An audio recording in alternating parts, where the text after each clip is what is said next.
you, if you have a question about a vitamin or mineral supplement that you're taking, please just check with your doctor or your registered dietitian, and we can kind of help you navigate that. Another really good source is mskcc.org.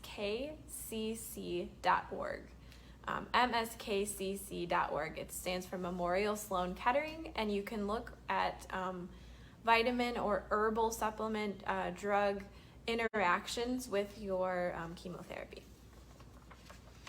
Yeah, that's a great. We do get questions about supplements a lot. So thanks, Amy, for such a good summary. Yeah. Of course, definitely.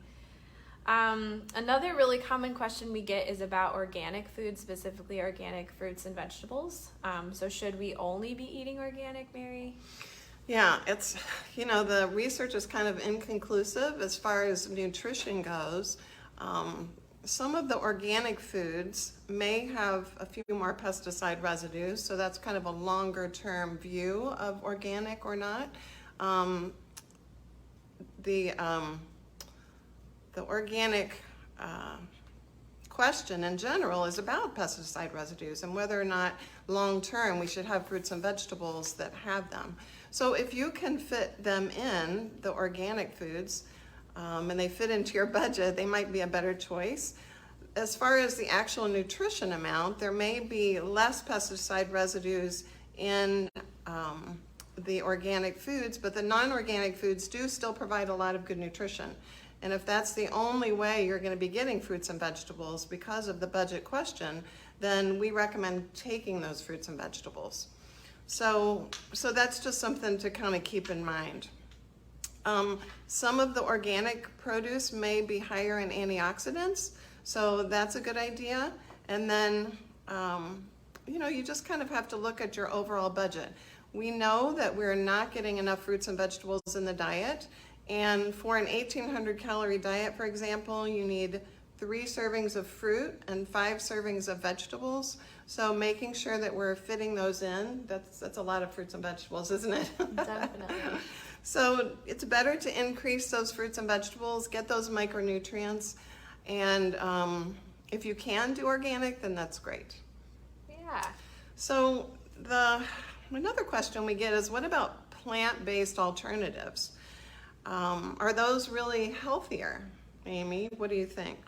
So there are a lot of plant-based like meat alternatives on the market. They've become really trendy. For example, I know like Burger King has a product called the Impossible Whopper, which is just a plant-based version of a Whopper.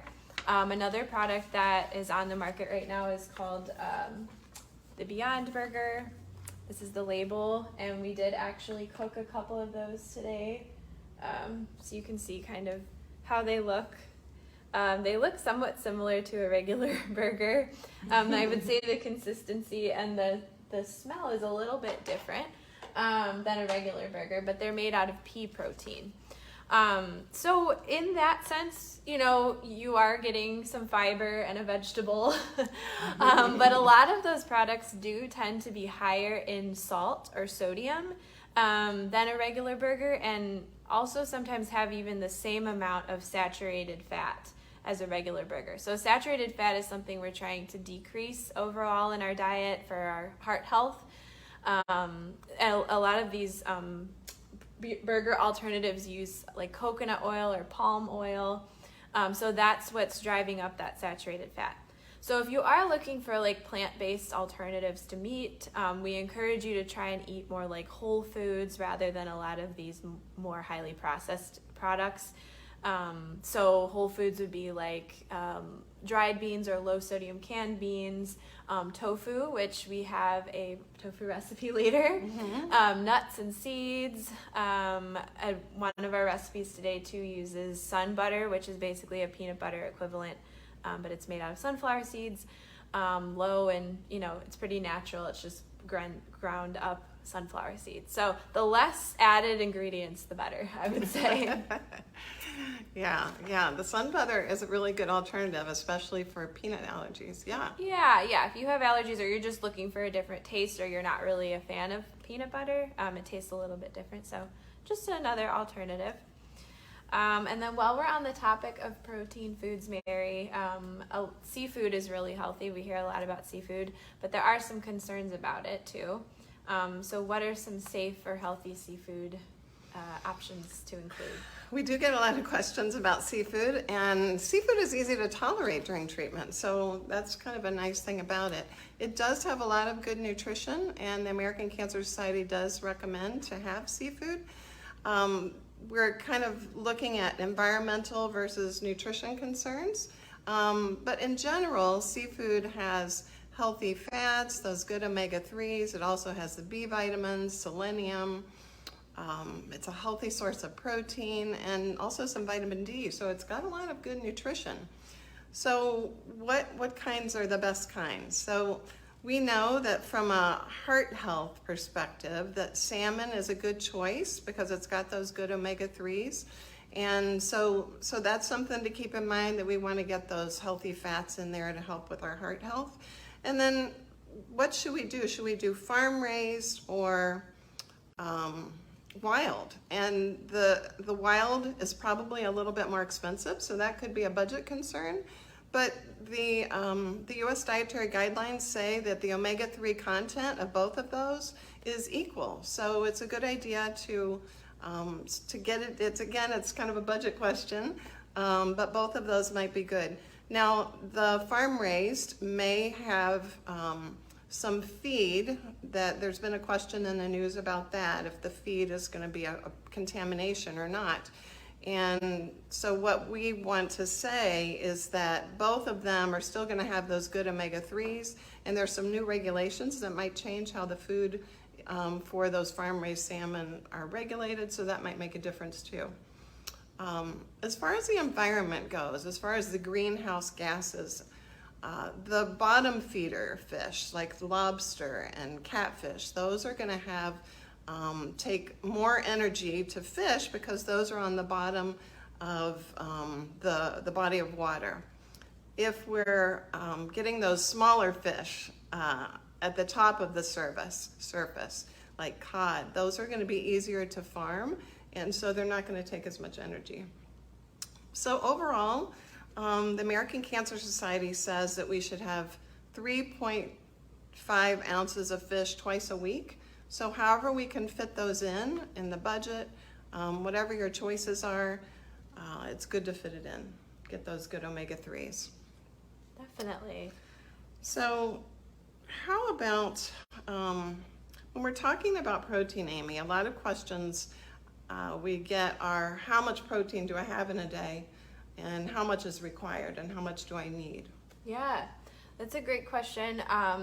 It's really difficult to just say that everybody, could generally have the same amount of protein because it's very individualized.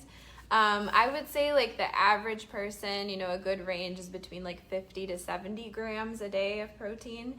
But it really depends on, a lot of factors, being like your height, weight, BMI, your activity level. So if you're, an all-star athlete, or you tend to, they're going to need a lot more protein. Yeah. So it really depends on your activity and your lifestyle. Also, your medical conditions or any health conditions that you're going through.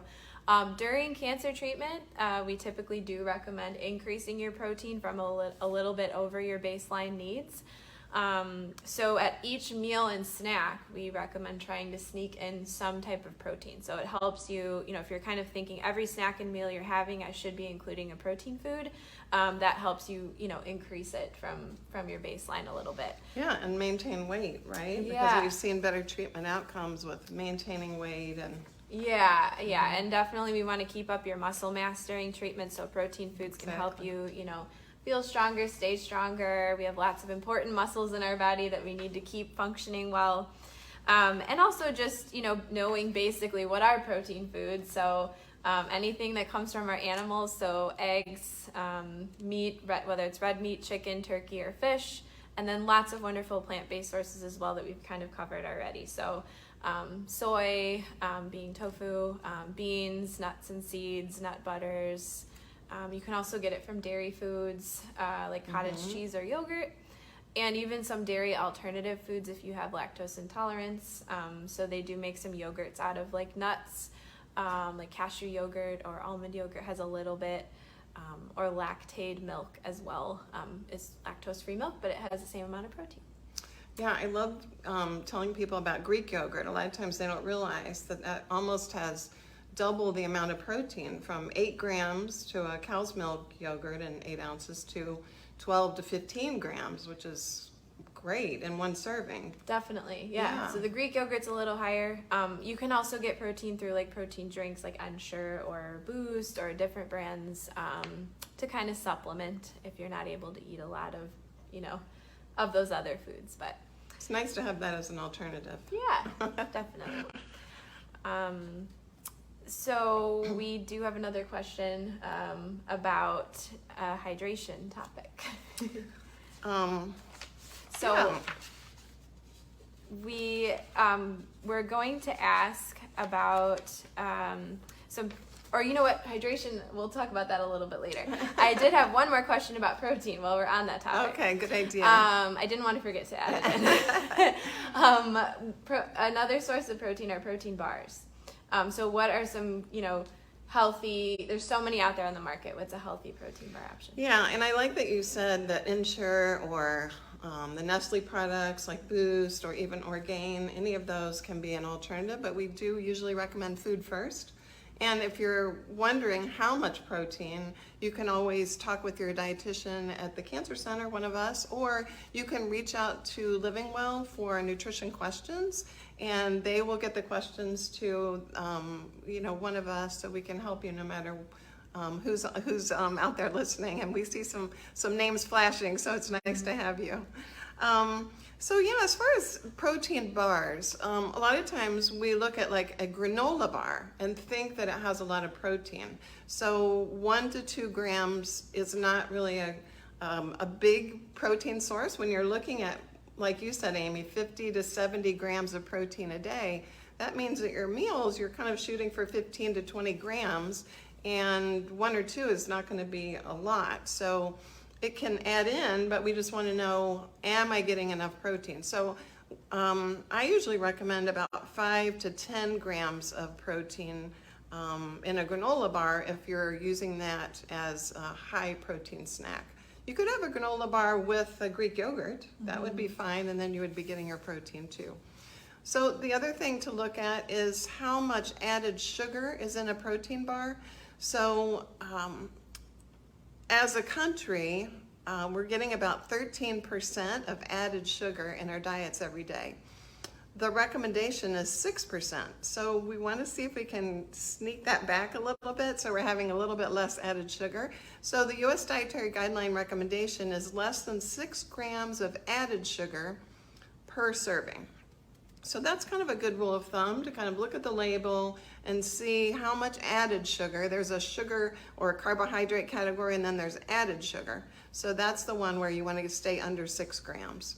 So I think we have a couple of protein bar options. So here's one. It's a Kind breakfast protein. So it's called Kind Breakfast, and this one has about 8 grams of protein, so it's a little higher than some of the other protein, or some of the other granola bars rather. And it has very few ingredients, more like whole foods, like nuts and oats and things like that. So that's an idea to try those. There are lots of different ones out there. Some of them have a lot of fiber. And so if you're having GI concerns, constipation, diarrhea, bloating, gas, then the really high fiber ones might be harder to digest. So that's an idea too, just to make sure that we're kind of monitoring that situation, and it can be very individual. So those are some kind of ideas. If you have questions while we're talking too, feel free to go ahead and send those over, and we can help answer those that we're getting from you guys as well. So we talked a little bit about hydration, and that we were going to talk about it. So Amy, what are some good hydration sources, and is it okay to have caffeinated beverages or alcohol during cancer treatment? Yeah, those are really good questions.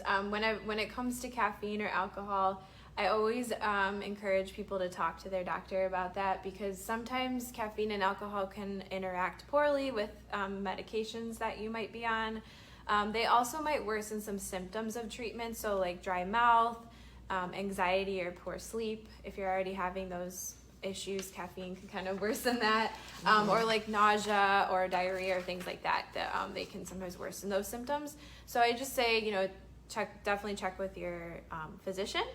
But if you're looking for like some caffeine-free or alcohol-free options, there are a lot of what they call mocktails out there on the market now, which taste like alcohol, like an alcoholic beverage, but they don't actually contain any alcohol. So one brand is called Spirity, I think, Spirity, and then Hop Tea. So it kind of has like some hops in it. It tastes a little bit like it would if it was an alcoholic beverage, but it doesn't contain any. There's so many good alternatives, and even on like restaurant menus. Mm-hmm. Right? They do. I think people are just trying to move away from alcohol. I've noticed some restaurants now have some alcohol-free options. So we did actually make one here today, and we'll share the recipe for it. But it's nice for the holidays coming up. It's called a cranberry ginger mocktail. And it looks really festive. Yeah, you can use any sparkling water that you want to use, but we did use the cran raspberry, or it's actually called Raz Cranberry LaCroix. So this has no sugar in it and no alcohol. It's just a sparkling water. It's cranberry flavored. And then we lightly sweetened it with some orange juice and 100% cranberry juice. We also topped it off with some fresh cranberries and a sprig of mint.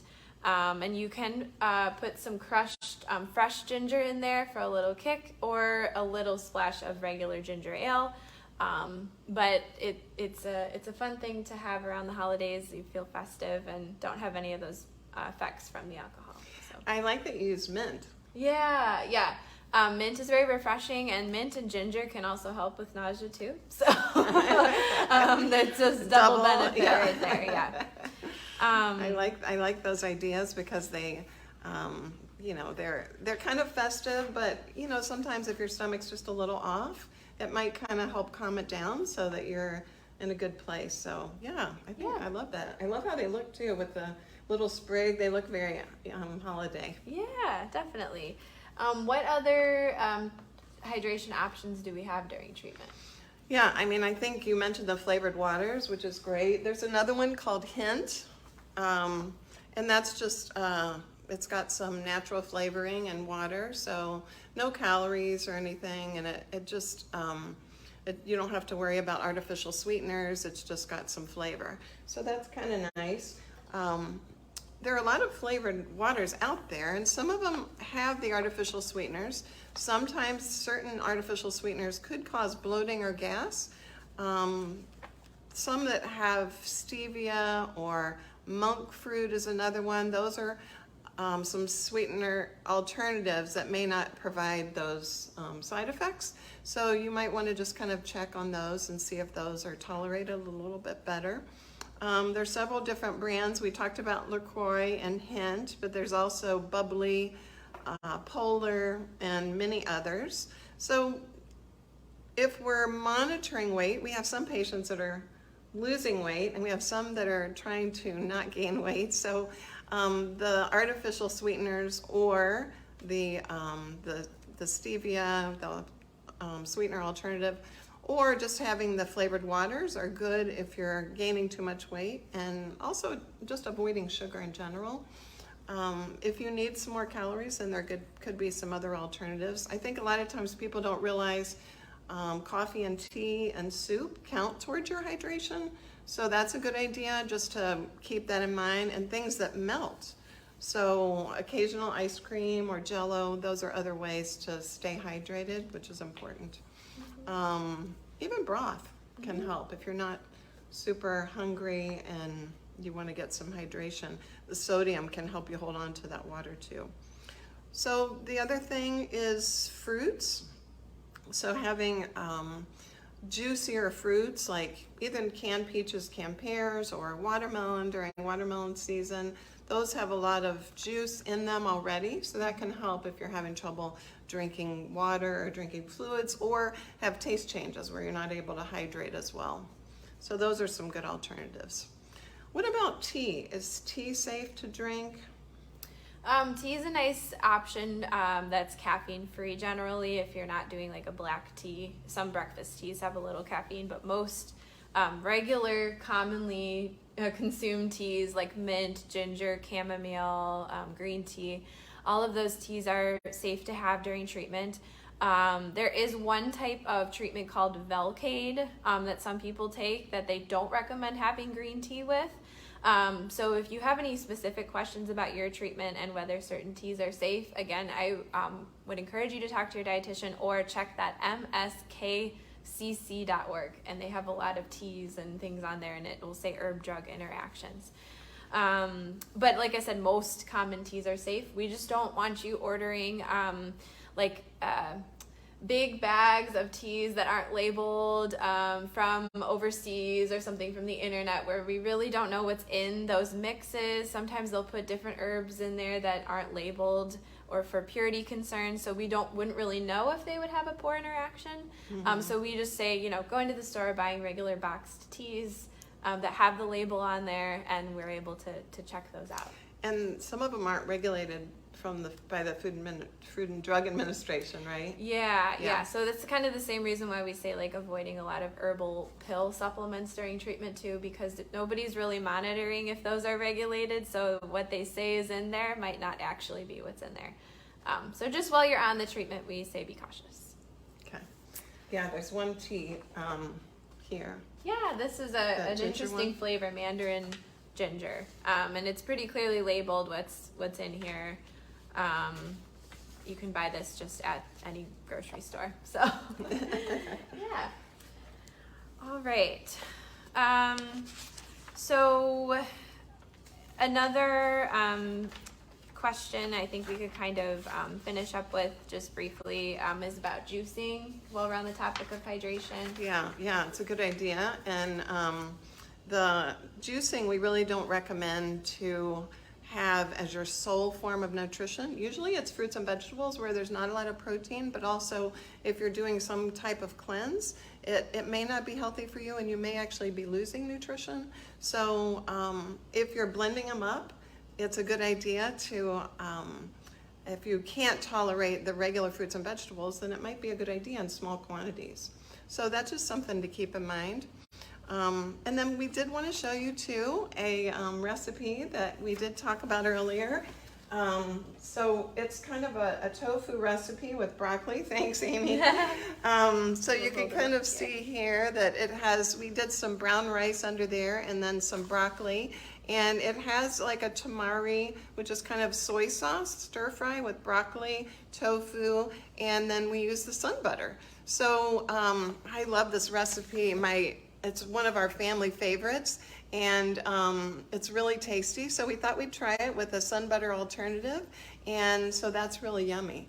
I like the sunflower seeds on it too. I think that'll give it a nice crunch instead of using peanuts. So I had 3 boys, and they all just loved this when they were growing up and they were teenagers.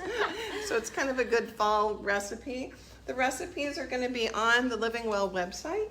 So we have a very big section, culinary nutrition section of lots of recipes. So feel free to head out to the Living Well website and check out those recipes. Yeah, and then if any questions did come through, I believe they can be sent to the Living Well email, and we can respond to any questions you might have. Well, we appreciate you joining us, and we hope that you can join on November 16th for the next class at 1 o'clock with Nancy, our dietitian.